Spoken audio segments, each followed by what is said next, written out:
This is my Choko plant. This is a small one. It's probably a week old, and it's edible at this size, even smaller than that. It's a very versatile food plant. They take about 3 weeks to get to this size, so once they start growing very, very quickly, they have a lot of these on the plant. The whole plant is edible. The leaves can be used. You can make wraps for rice.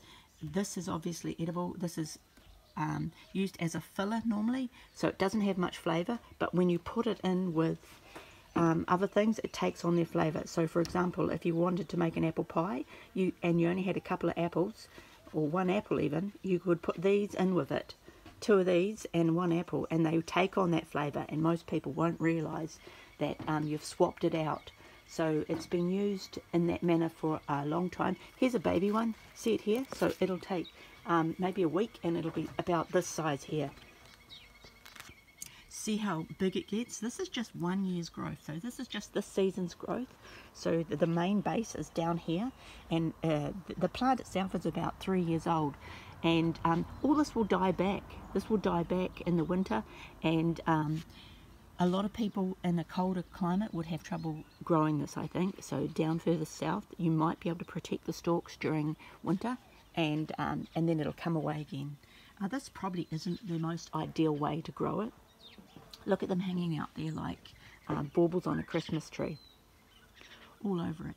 This probably isn't the ideal way to grow it. My guess is growing it in a similar way to kiwi fruit would be the best bet, on some sort of proper pergola, and then with it laid down. So just to if I haven't mentioned it already, the leaves are edible, the flowers are edible. When they're in a lot of growth, they have a lot of twining shoots that come out the side. They are all edible. The root is also edible. So very, very good plant if you're looking for something that can provide a lot of food with not a lot of maintenance. These are also used in exchange for things like potato as well. So if you're doing a stew, you can put this in, chop it up. People won't realise that it hasn't got potato in it. They may even think it's meat. So it takes on the flavour. In its native country, it's called, let me think, Chayote, something like that. So it comes from a warmer climate in South America. But yeah, very, very cool. Probably haven't seen these since the World War II, the Depression. So older people will know about these plants. Your grandparents, maybe great-grandparents, would have known about them.